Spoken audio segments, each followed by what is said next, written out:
이스라엘은 나가서 블레셋과 싸우려고 에베네셀 곁에 진치고 블레셋은 아벡에 진쳤더니 샤론 평야 한가운데 위치한 아벡은 블레셋에게 법궤를 빼앗겼던 슬픈 역사가 담긴 장소인데요. 아벡은 로마로 호송되던 바울이 잠시 거쳐간 장소로 알려진 곳이기도 합니다. 신약 성경에는 안디바드리로 언급된 아벡을 지금 공개합니다.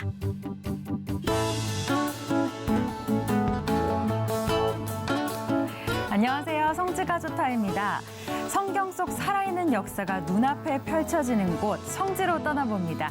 성지 전문가 이강근 박사님 함께합니다. 박사님 안녕하세요. 네, 안녕하세요. 네, 오늘은 어떤 살아있는 역사를 만나게 되나요? 이 성경은 네. 이 어떤 교훈을 적은 것이 아니고 하나님과 그의 백성들 간에 있었던 실질적인 지리적 그런 그 사실성에 네. 기록된 것인데 네. 오늘 특히 그 샤론 평야에 있는 아벡, 아벡. 예, 이스라엘 네. 백성이 블레셋과 전투를 할 때 네. 법궤를 잊어버린 것이고요. 또 이 아벡이 신약에 와서는 네. 안디바들이라 이렇게 돼 있는데 아. 바로 이 바울이 로마로 갈 그 호소를 하고 네. 예루살렘에서 가이사라로 갈 때에 네. 둘렀던 요새인데 그렇군요. 어떤 곳인지 네. 저희가 먼저 성경으로 좀 살펴보고 예, 우선은 그 사무엘상 4장 1절에 보면 네. 이스라엘은 나가서 블레셋 사람들과 싸우려고 에베네셀 곁에 진을 치고 네. 블레셋 사람들은 아벡에 진을 쳤더라. 아, 여기서 그러니까 아벡이 나오고요. 그렇죠. 그러니까 네. 이 아벡에는 블레셋, 네. 그다음에 그 마주한 그 에벤에서는 이스라엘이 진을 쳤는데 네. 왜 이 아벡이 전투의 그런 장소가 되었냐면은 네. 우선 지도를 보면요, 네. 이 이스라엘의 이 지중해 해안을 보면 네. 이 지중해 해안가에 비아 마리스라가는 고대의 길이 지납니다. 이것을 해안길이라 그래요. 네. 그런데 이 해안길을 지나다 보면 네. 크고 작은 수많은 강을 건너야 됩니다. 네. 그런데 이 강 중에서도 네. 이 테라비브죠, 오늘날. 테라비브에는 야르콘 강은 네. 굉장히 규모가 커요. 그래서 이 북진하던 군사, 남진하던 군사들이 네. 야르콘 강을 건너느니 네. 아예 조금 그 동쪽 수원으로 올라가면 네. 오히려 돌아가는 게 더 수월하다. 아, 그러니까 북진을 해야 되는데 이렇게 쭉 그냥 올라가려고 하니 네. 이 야르콘 강이라는 곳이 너무 험해서 그렇죠. 이쪽으로 이렇게 꺾어서 가게 되는 사실 거죠? 멀지도 않아요. 그래서 이 야르콘강 북쪽으로 가면 이 큰 샘, 요것이 아벡인데 네. 이게 돌아가는 게 건너가는 것보다 쉽습니다. 훨씬 그리고 또 하나 중요한 게요. 이 동쪽의 실로에서 바로 이 지중해가로 나오는 일명 사마리아 하이웨이라고 하는 그 길이 있습니다. 네. 자, 그래서 오늘 이 아벡에서 이 블레셋과 이스라엘이 전투를 벌이는데 네. 또 하나의 중요한 사실이 네. 이 사도행전 23장 31절을 보면 네. 이 바울이 이제 로마로 갈 기회를 네. 얻기 위해서 이제 황제에게 재판을 호소를 해서 이 로마로 가기 위해서는 가이사라를 가야 되는데 예루살렘에서 가이사라로 그때 아마 바울을 죽이려고 하는 사람이 많았잖아요. 네. 그 호위병을 데리고 가는 중간 기착지가 안디바드리. 안디바드리. 예, 요게 이 아벡 위에 새롭게 이제 요새화시킨 건데 사실 이 가이사라는 헤롯 왕이 로마와의 원활한 교통을 해상 교통을 위해서 그렇죠. 새로 건설을 했는데 실은 이 건설하기 전까지는 요빠 항구가 주요 항구였어요. 아, 요빠가. 그래서 우리가 네. 이제 예루살렘에서 요빠로 오가는 길에 뭐 이 엠마오도 나오고 네. 그런데 이 신도시 가이사라를 건설하면서 요빠가 이제는 퇴락하고 네. 다시 가이사라로 오가는 새로운 길이 열리면서 네. 이 중간 기착지인 아벡을 새롭게 요새화하고 왜 안디바드리냐면 이게 헤롯 왕의 아버지 이름이에요. 안티파스. 그렇죠. 네. 헤롯 안티파스. 네. 그래서 새롭게 요새화를 하고 자기 아버지의 이름을 따서 안디바드리라고 하는데 네. 그 안디바드리 지명이 사도행전 23장 31절에 보면 이미 이제 보병이 네. 명을 받은 대로 밤에 바울을 데리고 안디 바드리에 이르러 중간 기착지인 거죠. 네. 그리고 나서 이제 이튿날 기병으로 바울을 호송하게 하고 영내로 들어가니라. 그리고 나서 그들이 가이사랴에 들어가. 그러니까 이 안디 바드리까지 온 다음에 다시 40-50km를 거쳐서 가이사랴까지 호송할 때 나오는 이 요새인데 네. 이 요새야말로 성경의 지리를 네. 사실적으로 이해하면서 역사를 이해할 수 있는 중요한 포인트입니다. 어떻게 보면 안디바드리, 아벡 좀 네. 성경에 나와 있지만 우리한테 좀 낯선 지명일 수 있잖아요. 그렇죠. 하지만 역사적으로 굉장히 중요한 곳이고 중요하고. 네, 오늘은 그곳을 예. 직접 현장에서 네, 아마 보겠습니다. 굉장히 네. 유익한 성서 지리 네. 공부가 될 터이나 보시죠. 성경 공부를 하는 것 같은 느낌도 들고요. 맞아요, 네. 맞아요. 함께 그럼 화면으로 보실까요? 네. 자, 이 샤론 평야에 예루살렘에서 내려와서 네. 지중해 가로 가다 보면 저 보시죠. 지금 요새가 저기는 구약의 아벡이라고 하는 곳인데요. 아, 이곳이 바로 아벡. 예, 요 지역에서 조금 높아요. 네. 그래서 이 아벡에 올랐으면 바로 이제 이 지중해가에 자리한 여러 도시들이 이렇게 그러네요. 가까이 보일 정도로 이 페타티크바라고 하는 곳인데요. 네. 굉장히 그 번화한 그 그러네요. 지중해가를 내려볼 수 있고 지금도 이곳에 오르게 되면 아주 역사를 두고 요새화하고 사람이 살았던 네. 그런 도시의 흔적들을 이렇게 볼 수가 있습니다. 사람들이 굉장히 많이 있네요. 사실 우리 순례객들은 많이 가지 않지만 네. 이스라엘의 현지인들은 사실 이 구약에 굉장히 중요한 법궤를 빼앗긴 전투가 있었던 그렇죠. 곳이잖아요. 네. 그래서 이 지역을 이제 공부하기 위해서 제가 여러 번 찾는데 굉장히 이스라엘 사람들이 많이 오가는 곳이고요. 네. 지금 요것은 이제 오스만 터키 때, 그 이전에는 십자군 시대 때에 이제 그 계속해서 그러한 그 전략적인 요새가 네. 섰던 건물들을 보게 되는데 바로 요것이 성경의 아벡입니다. 아, 이곳이 바로 네, 성경, 뭐. 구약 성경에 나오는 아벡. 예, 역사를 두고 계속해서 이제 요새가 또 증축되고 네. 또 계속해서 개축되었던 그 일부를 이렇게 보고 계시는데 네. 바로 이것이 그러니까 중요한 전쟁이 있었던 전쟁이 있었던 그래서 네. 이 아까 말씀드렸던 대로 이 지중해를 타고 올라갈 수도 있지만은 그 야르콘 강을 건널 수 없어서 네. 바로 요 성이 이제 보이는데요. 요거는 이제 아벡에서 한 2-3km 떨어진 곳에 네. 요것이 이제 안디 바드리. 안디바드리 약간 예, 신약 헤롯이 이제 성경에서. 새롭게 네. 이제 요새화했는데 자 이것이 야르콘 강의 상류입니다. 아, 그 험하다고 했던 야르콘 예, 강의 상류의 이게요. 모습이군요. 굉장히 많은 샘이 솟아나서 네. 건국 직후에 이스라엘이 사실 많은 물을 이 아벡에 있는 이 샘을 이용할 정도로 물이 많습니다. 그 정도군요. 예, 그리고 사실 건국 직후에도 네. 얼마나 물이 많은지 그 물을 일부 가두어둔 큰 연못과 이게 호수가 있어요. 연못과 호수를 또 만들어서 이렇게 또 형성을 해놨네요. 아주 그 물고기도 많고 다양한 조류들의 네. 그런 서식처이기도 하고 네. 또 이 피크닉 소풍 장소이기도 해요. 그렇죠. 또 연못 호수가 있으니까 네. 또 그곳에 사람들이 함께 이곳에서 모여서. 얼마 멀지 않은 곳에 텔아비브 이 도시가 있는 거죠.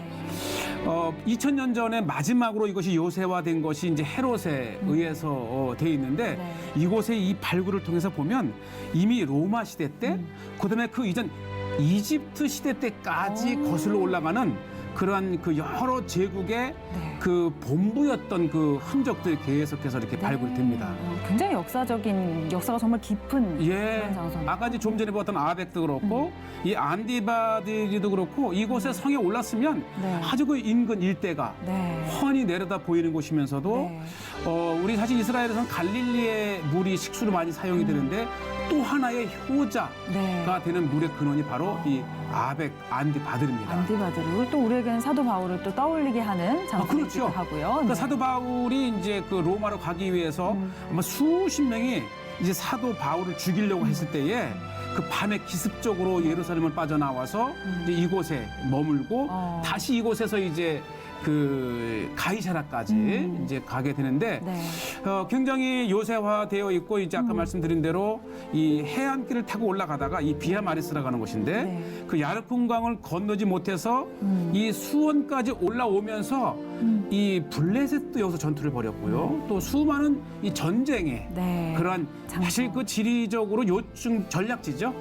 보시죠. 이것들은 아주 두꺼운 성벽을 그 사이에 두고 이렇게 이제 활을 쏠 만한 그렇죠. 완벽하게 이 요새를 차단하는 이렇게 둘른 다음에 곳곳에 이제 적으로부터 방어를 하기 위해서 네. 그런 군사 시설들이죠. 그러네요. 그 흔적들이 아주 잘 남아 있습니다. 예, 이렇게 코너가 이렇게 모인 곳에 아주 사방 어느 쪽에서 적이 그렇죠. 접근해 네. 오더라도 이제 방어할 수 있는 네, 망을 곳이죠. 볼 수 이렇게 있고. 보면서 네. 이제 그만큼 이 아벡 또는 이제 이 신약 시대 때의 안디바드리가 중요한 네. 이 샤론 평야의 비아마리스를 다시 말해서 남북이죠. 그래서 네. 이 해안에서 타고 올라가면서 북쪽으로 가는 또 하나가 이제 예루살렘에서 이 가이사를 오가는 중요한 전략적 그러네요. 기척지죠. 어, 자, 요거 이제 로마 시대 때, 헤롯 시대 때에 이제 그 안에 지어졌던 이 큰 건물 행정본부죠. 네. 그런 것들을 이제 일부 발굴을 하고 있는데 네. 이곳에서 이제 발굴을 하면서 굉장히 중요한 그러한 이제 요런 것들은 이 오. 풍뎅이 하게 되면 네. 이집트인데 바로 이집트의 이제 그 본부도 있었던 곳이고 이런 이제 동전은 이제 로마 시대 때. 그러니까 이 작은 동전 하나 그렇죠. 또 나딘구는 이 반지 하나만 보더라도 이곳에 주둔했던 여러 제국의 문화적 그런 그 증거들을 이렇게 찾아내게 되고요. 네, 저것 하나로도 그 역사를 거슬러 올라가서 그럼요. 그 역사를 읽을 그 수가 이집트 있잖아요. 도장 하나, 네. 그 반지 하나만 발견이 되어도 이집트의 주둔의 흔적, 네. 곧 애굽이죠. 자, 그 다음에 이 성 밖에까지 굉장히 큰 규모의 도시가 썼었었는데 네. 지금 이제 오른쪽으로 이제 성을 끼고 쭉 가다 보면 네. 이게 대로입니다. 아, 지금 사실 지금 여기 그 보이는데. 발굴이 거의 뭐 불과 한 10%도 안 돼 있지만은 곳곳에 로마나 이 비잔틴 시대 때의 그러한 그 건물의 기둥들을 볼 수 있고 이 로마 시대 때 보시죠. 이 이제 쭉 그 대로를 만들어서 양쪽에는 아주 거대한 상가. 왜냐하면 이 교통의 요충지이기 때문에 그렇죠. 뭐 군사뿐만 아니라 평화시에는 이 대상들의 그러한 그 길이기도 해서 그렇죠. 굉장히 번성했던 이제 그러한 그 흔적들을 보시게 되고요. 네. 제가 요거죠. 이 여기도 원형극장이 원형극장까지 있네요. 구비가 되었던 거예요. 아, 그만큼 규모가 대단했다는 것도 저희가 그렇죠. 알 수가 그러니까 있고요. 이 헤롯이 이 가이사라 항구를 건설하고 나서부터는 얼마나 많은 그런 가이사라와 예루살렘, 네. 그다음에 남북을 오가던 해안길의 교통의 그렇죠. 요충지였다고 하는 것이죠. 가이사랴가 생기면서 정말 왔다 갔다 할 일도 많아질 테니까 그만큼 그렇지요. 이곳의 필요도 훨씬 예, 뭐 높아졌겠네요. 가이사라 때문에 예루살렘에서 요바까지 오가던 길은 이제 이 역사 속으로 사라지긴 네. 했지만은 지금 뭐 이 새롭게 안디바드리가 이제 헤롯에 의해서 재건축이 되고 네. 제가 보니까 규모가 굉장합니다. 그러니까요. 지금 예. 한참 저희가 화면으로 보고 있는데 곳곳에 네. 굉장히 볼 요것도 곳이 이제 많아요. 상가들이죠. 아, 이게 상가들의 아치형으로 흔적. 그 위에 또 건물을 지었던 흔적들을 네. 볼 수 있고 네. 또 특히 원형극장이요. 굉장히 이쁩니다. 오. 예, 그러니까 이제 다양한 문화 생활을 겸하면서 네. 이곳이 이제 샤론 평야의 한 가운데 있는데 네. 아마 샤론 평야에서 가장 요새화되고 이 번성했던 도시가 안디바드리. 안디바드리. 이 안디바드리는 네. 헤롯의 아버지의 헤롯의, 이름이고 그렇죠. 효자였던 것 같아요. 그렇습니다. 자, 요것은 이제 근대 1930년대, 40년대 때 건물을 제가 일부 한번 보여드렸는데 오. 한때는 이곳에 많은 물이 아, 역시 이제 채워진 거죠.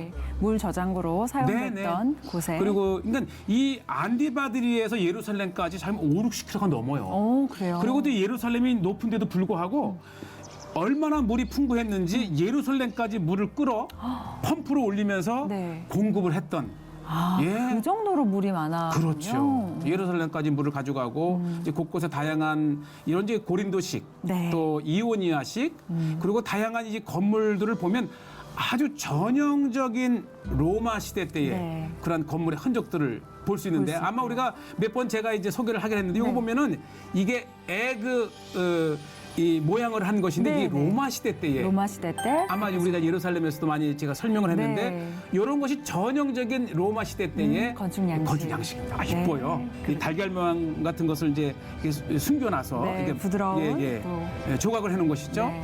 어쨌든 오늘 이 화면을 통해서 이 안디바들이 이 또 아벡은 이 신약 시대에 굉장히 중요했던 그러한 이제 요새를 이렇게 제가 소개를 그러네요. 합니다. 네, 아벡은 또 구약 성서에 나오는 또 법계와 관련된 맞아요. 아주 사실은 중요한 그 장소이고. 블레셋이 이제 아벡까지 왔던 얘기를 듣고 네. 그 이제 그 사마리아 하이웨이로 쭉 가다 보면 실로가 나옵니다. 네. 세겜 사마리아.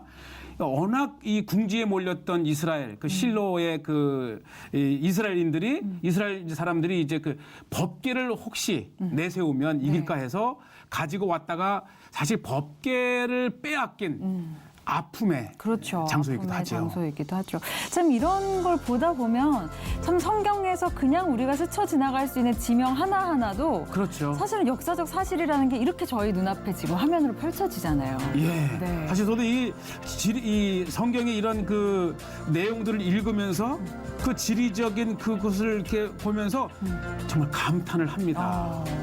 왜 아벡까지 와서 블레셋이 그렇죠. 코앞에서 이스라엘을 이제 공격할 수 있었는가? 네. 바로 이런 지리적인 그러한 그 위치를 이해하면 야, 이 성경은 정말 그 지금이나 3,000년 전이나 그 지리적인 그런 특성이 네. 그대로 지금까지 이해할 수 있는 살아있는 이 성경의 현장입니다. 맞습니다. 그래서 성지가 좋다를 보시는 많은 분들은 이걸 통해서 또 은혜도 감동도 받으시지만 성경을 이해하는 그런 이해의 폭도 훨씬 그렇죠. 넓어지시리라는 그런 생각이 듭니다. 오늘도 아주 멋진 장소 소개해 주셔서 감사합니다. 네. 자, 오늘 여기서 마무리하겠습니다. 성지가 예. 좋다는 여러분과 함께 만들어가는 프로그램입니다. 아래로 퀴즈가 나가고 있으니까요. 정답을 아시는 분은 홈페이지에 남겨주시면 저희가 직접 선물을 보내드리도록 하겠습니다. 여기서 인사드리겠습니다. 여러분 고맙습니다. 네, 감사합니다.